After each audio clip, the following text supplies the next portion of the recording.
Hello everyone, welcome back to the course. In the last class we tried to understand the current market of hydrogen, and we have been primarily focusing upon the refinery and the petrochemical sector. And we tried to understand where exactly or in which processes we would be requiring hydrogen. Now let us try to go a step further and try to understand the current market of hydrogen in the chemical industry. Now in the chemical industry we have almost equal amount of hydrogen getting used. And where would I use hydrogen in the chemical industry? Specifically, it will be used in the methanol production, ammonia production and the steel industry. So these are the three major industries that would be using hydrogen in bulk. So if I talk about the use of hydrogen in the chemical industry, these are like chemicals like methanol and ammonia, for which hydrogen is required as a precursor.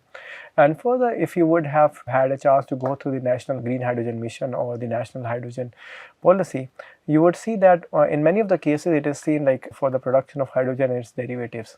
And these derivatives are nothing but methanol and ammonia, which are having promising applications in the near future. And further, we also need to understand that most of these production processes would require not pure hydrogen but hydrogen in combination with a gas called carbon monoxide, and together this is called synthesis gas. And also the ratio of hydrogen to carbon monoxide in the gas is called the stoichiometric ratio. So based upon the production of a particular molecule, and the gas in the terms of hydrogen and carbon monoxide is expected to come in a certain stoichiometric ratio. Further, as we will be understanding in the future classes, that it also happens in that in many of the cases like steam methane reforming or coal gasification, these two gases are also produced simultaneously. So historically what has happened that these two gases were produced together and used together. Now let us try to go through the use of hydrogen in these three sectors. So starting with the methanol. So if we all understand by methanol is a simple molecule which is one of the alcohols, and if you see the current consumption or production of methanol globally, it's of the tune of 171 million tons a year, which happens to be very great. So why would I require so much amount of methanol? Well, it's used primarily for the production of formaldehyde, acetic acid, and then a range of solvents, and also called a fuel additive, which is basically an anti-knocking agent by the name MTBE. So why would I need formaldehyde and acetic acid? Like these are again precursors to a whole range of materials that we use in our daily lives. We'll have a look at them briefly. But how methanol is produced in the first place? So you would require a gas which has one molecule of CO and two molecules of hydrogen reacting together at somewhat of an elevated temperature of the range of 250 degrees Celsius, roughly 100 bars of pressure, and over a catalyst like copper, zinc oxide based upon alumina, and which is the most common one, leading to the production of methanol. And typically this methanol needs to be distilled before we are getting the pure form. And further, the single pass of this methanol through a reactor only has a conversion of 15 to 20%. So you would have the big recycle that is recycling this feedstock, so that significant methanol is getting produced from this process. So if I talk about the applications of methanol, like this is again coming from a web page of Methanex Corp, which is one of the largest producers of methanol. It's basically showing you the application of products from methanol like acetic acid and formaldehyde, leading to a lot of products. So herein you can see a lot of products, a lot of PET bottles, mattresses, and different kinds of jackets, all the way to fertilizers, electrical moldings, MDF boards, laminated rubbers, the solar panels, the different grades of plywoods or headlight lenses, car door panels have their application in the production of methanol. Another common application of methanol which you might have heard about is the use of it as a fuel in the racing industry. And then if I talk about the production process, normally you would have a gas or the synthesis gas, which is a combination of carbon monoxide and hydrogen entering, and then this goes into the methanol reactor. And since in a single pass the conversion is roughly of the order of 15 to 20%, you would want to recycle the products back by compressing again and of course you would have a flash drum or a knockout drum for removing of methanol, and the pure methanol, after removing all the impurities, comes out after a few distillation stages. So normally if you would see that the stoichiometric ratio that was required for methanol was 2, whereas if I am using a process like steam methane reformer, which was have been conventionally used, the stoichiometric ratio normally is of the order of 4.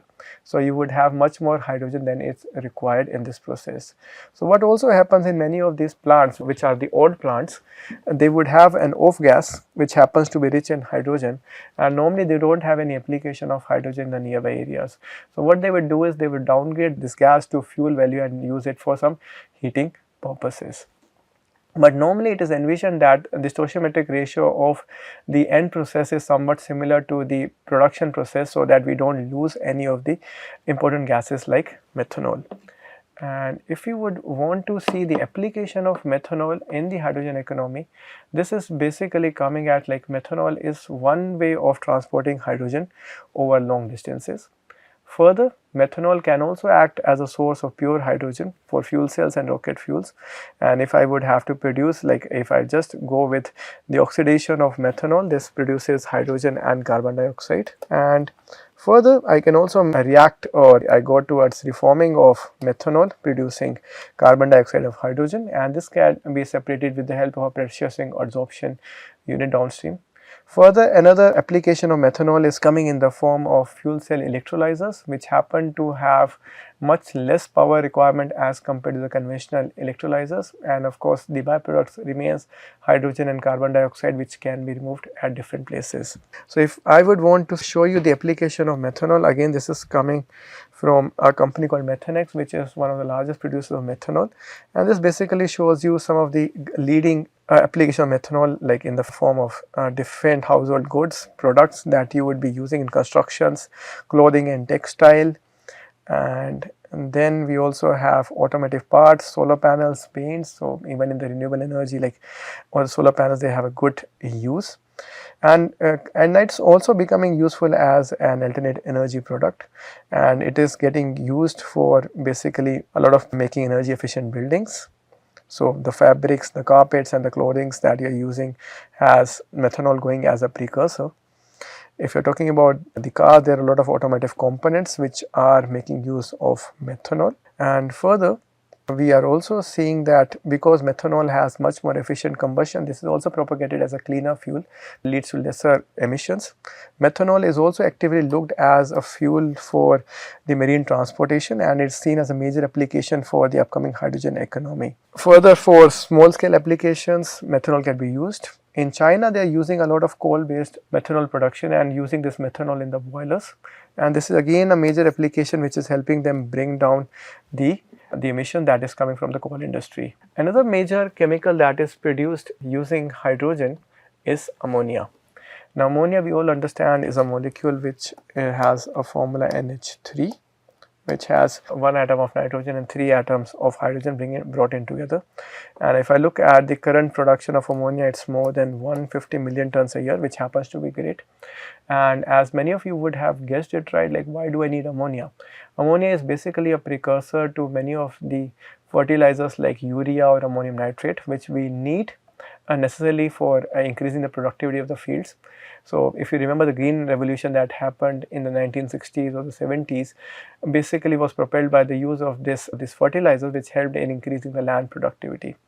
Further, we also need to understand that ammonia is also a precursor to many of the explosives, like which could be of the form of TNT or RDX coming from ammonium nitrate. And this is the reason that the supply of ammonia globally is very restricted, that only very few amount of ammonia is available for direct trade, because if this chemical goes in the wrong hands, this could have serious consequences. If I talk about the production process of ammonia, this is a century-old process famously known as the Haber-Bosch process. It was first commercialized during the World War I, and the process has remained more or less the same over the last century, wherein we have 3 molecules of hydrogen reacting with 1 molecule of nitrogen producing 2 molecules of ammonia. So normally this is happening at again high temperatures of 400 degrees Celsius and even a greater pressure of roughly 200 bars or so, and normally this takes place over the iron catalyst. Again, something similar to the methanol production. In the production of ammonia as well, we see that the conversion in the single pass of the reactor is of the order of 10 to 15%, and that is why you would want to recycle many of the feedstocks so as to get meaningful ammonia produced from the plant. So this is what typical ammonia production process looks like. So you would have the ammonia synthesis gas coming in. So normally this would have the hydrogen to nitrogen ratio of 3:1. You would want to heat this gas before this enters into this reactor, which occurs normally at 400 degrees Celsius. And then in this process, it's quite complex because many grades of ammonia are entering at different places just to have the best use of the heat available. But nonetheless, you would have to recycle the products because in a single pass, the conversion is roughly 10 to 15%. And finally, you would want to refrigerate this ammonia to get out liquid ammonia output, which could be used for different applications from urea to different kinds of explosive manufacturing. If I talk about the application of ammonia in the hydrogen economy, we need to understand that ammonia is also seen as a way of transporting hydrogen over long distances. Now, ammonia seems to contain 17.6% of hydrogen, which is a good amount, and it's somewhat comparable to the metal hydrides or other kinds of storage. And further, another major advantage with respect to ammonia is that we already have a global trade routes for ammonia set in, because ammonia is a vastly traded chemical and there are already ships trade routes set up, and people would want to utilize ammonia as a chemical for transportation or intercontinental transportation of hydrogen over long distances. We will be studying this process in detail towards the end of the course, where we will be trying to understand the mass shipping of hydrogen between different nations. Further, if I talk about the current consumption of hydrogen, if we are talking about the global ammonia production of 150 million tons, so this would roughly require 27 million tons per year of hydrogen, and if this was to be produced from renewable energy, as the case would be for green hydrogen, this would require a great deal of hydrogen. Just to get a glimpse of the ammonia plant through this video by CF Industries, which is also happens to be the largest producer of ammonia globally. So this is what a typical ammonia plant looks like. It's pretty big and a city in itself. So this is what typical ammonia plant in US looks like. So this is a video by one of the largest producer of ammonia in the world, which they are producing ammonia for both for fertilizers and other uses in different grades of industries, which they are saying. And conventionally, they have been producing this ammonia from a feedstock like natural gas through the process called steam methane reforming. But given the important role of ammonia in the future, they would also want to go towards clean energy. So they are also looking towards green ammonia as well as blue ammonia, and that is why as you will see that they are investing a lot, if you see this video, into electrolysis. And further, they are also looking at ammonia as a fuel for the shipping industry. So marine sector is something very difficult to decarbonize, and so is the agricultural sector. So these are the two applications of ammonia they are looking very stringently in. And further, it is worthwhile to note that like carbon dioxide is a big byproduct for this, and they are also making like emphasis on carbon dioxide can be captured and sequestrating, leading to the production of so-called blue hydrogen and blue ammonia.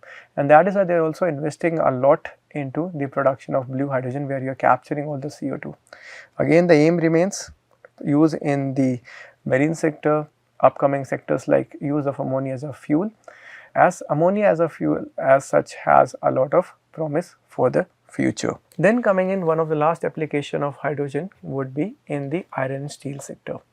Now, if I am talking about iron steel sector, the picture that comes into your mind would be the blast furnaces, which are having huge temperatures, and that is normally the way in which iron steel would be extracted from its ores in the form of hematite or magnetite. And the principal technology is using blast furnaces, where you are using reducing agents like coke, which is made from coal. But it is also important to know that almost 20% of the world's steel is also made from a process called direct reduction of iron, or the DRI process, directly reduced iron. And this process seems to be using natural gas directly, and it can also has the ability of using hydrogen rich synthesis gas in the future. And this is the process that is the aim when I am talking about the application of hydrogen in the iron and steel sector. So if I look at the typical process of iron and steel, the DRI process, commonly known as the sponge iron production process, normally would want to take in the iron ore lumps. So this is what iron ore lumps look like. But if you see the market price of lumps, they happen to be somewhat expensive as compared to the pellets or the fines that are available, or which could be going as feed to the blast furnaces. So if I talk about the input fuel, like this DRI process normally looks at iron ore lumps, and these iron ore lumps needs to be produced before we are using it. And further, it's also important to understand that the directly reduced iron spontaneously ignites on a production, and so it has to be briquetted as soon as it is produced. Trying to understand the process, so you would have this iron ores made to react with hydrogen producing, or carbon monoxide producing the iron, as well as water and carbon dioxide. Further, the steel, which is an alloy with iron, roughly has 2% carbon. So for the production of this carbon, you would normally have the carbon monoxide, which through the Boudard reaction would be made to produce or precipitate carbon, which acts as the carbon source for the production of the steel. And all these reactions are basically reversible. So basically you would have to keep the concentration of hydrogen high for them to move in the forward direction. Just to make you explain this process with the help of a diagram. So normally you would have the natural gas entering in, and after the steam reformer, which we will be discussing in the future classes, the gas would be a gas which is rich in hydrogen and carbon monoxide. This enters into the DRI furnace from the bottom, and from the top you would have the iron ores coming as lumps. They both come in contact, react together, and the iron ore is basically converted into the DRI, which is a directly reduced iron, whereas the gas, which is rich in CO2 as well as water, would then go through a water knockout drum where water would be separated, and then you would have a carbon scrubber as well, and the remaining gas could be recycled back for the best use of the hydrogen that is taking place. Again, if you would want to see the application of this process with the help of a small video, so this is basically a video by a company called as Midrex, again coming from YouTube, which is also happens to be the largest manufacturers of DRI in the world. So here we have, this is what a typical DRI process looks like, and if you would want to see the operation of a plant, so this is what the operation looks like. So normally you would have the iron ore lumps coming from the top of the reactor, and what you have, you would also need to provide in a source for reducing this iron, which normally comes from the synthesis gas produced from the natural gas. So normally what you would have the iron ore coming from the top. So this is the iron ore lumps being dropped from the top of the furnace, and what happens, or what comes from the bottom, is the synthesis gas, which is rich in hydrogen and carbon monoxide. So conventionally this gas is produced from natural gas when it became cheaply available. Before that it was coming from coal, and in the future it is envisioned that this can come from electrolyzers as well. The used gas, which can tend to have a still significant hydrogen and carbon monoxide, then goes on for the heating purposes, so that we are making the best use of the same gas, so that we are not losing any hydrogen or carbon monoxide. So this is where you see, so this is the reforming happening at high temperature, which is roughly of the order of 850 degrees Celsius, and for burning this you are using recycling gas. So you have the hot syngas entering, and then you would have the syngas converting into a flue gas, which is again used for combustion processes or reheating the input gas. What we can see in the future is that this kind of plants could be modified so as they can take an increased hydrogen. So this is what the plant looks like.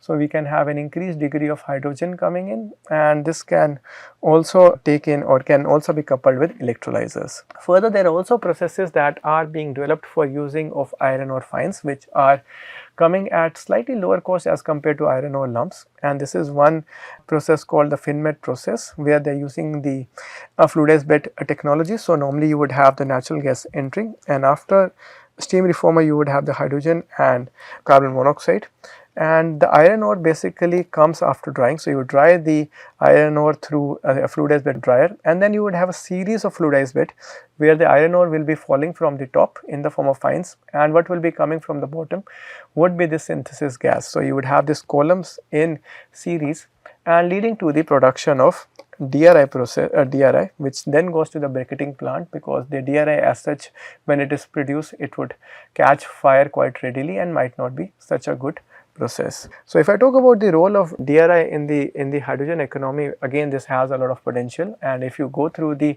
green hydrogen mission or the document for national hydrogen policy, you would see that one of the first few pilot plants with respect to hydrogen are going to come up in conjugation with the iron steel plants, where they would want to see the application of hydrogen in plants like DRI. And it also comes to the benefit of India, because India happens to be one of the largest supplier of directly reduced iron. We also tend to have a lot of production capacities that tend to produce a good amount of directly reduced iron. If I talk about the global capacity of this steel production, this is roughly of the order of 1900 million tons. And if I talk about the hydrogen requirement, if hydrogen was to be used as a reducing agent, this comes out to be around 200 million tons a year. Again, repeating the same point, that if this is something where India can play a good role, because in India currently also happens to be producing a lot of sponge iron, which is nothing but directly reduced iron, and the production has only been increasing over the past years. So this is one area where could be a good market for hydrogen, where the hydrogen based rich gas could be used in these kind of processes for production of this iron. Further, if I talk about, or if I would want to summarize the things that we have discussed in this class and the past class, we have seen that there is a lot of application of iron in the chemical industry. So if I talk about the refineries, they are a huge consumer of hydrogen, more than 50 million tons. If I talk about the iron steel industry, more than 200 million tons. If I combine all of these processes that we have discussed in this class and the last class, the consumption of hydrogen can come to roughly 1500 million tons a year. Just to repeat, the current production of hydrogen spans at around 100 million tons a year. So even for the future, there are a huge amount of industries that might want to take hydrogen as a feedstock, and there's a good available market for hydrogen, even if we don't go for other sectors like the transportation sector or any of the upcoming sectors. It's also pertinent to view on the future demand of hydrogen. So if I look at the future projections of hydrogen through one of these sources, it says that maybe by 2070 I would be needing 500 million tons of hydrogen every single year, and the applications would span over different areas, which could be much different from what we have today. The amount of hydrogen that would be required in the refining sector might be a bit less, but in the industries it might grow manifold. Significant amount of hydrogen can get used in the ammonia sector. So when I say ammonia here, it's not the conventional ammonia industry, but maybe the use of ammonia in the marine transportation as well as a fuel, as a transportation medium. Further, there are also other kind of synthetic fuels like methanol that would be used greatly. Then in the power sector or the power application, there could also be significant application of hydrogen that might come up. Further, if I talk about the hydrogen based consumption currently or in the recent past, we see that India currently is the third largest consumer of hydrogen after China and US. So we are also currently consuming a good amount of hydrogen of the tune of 7.2 million tons a year. And where exactly I am using it? I am using majority of it in the refineries, ammonia production, methanol production, and the DRI process. So these are some of the areas where hydrogen is currently getting produced and consumed at a large scale. And in the future classes, we will try to understand if this is the quantum of hydrogen that is getting consumed, how it is getting produced in the first place. And this is going to be the aim of the next class. With this, we end the current lecture. Thank you.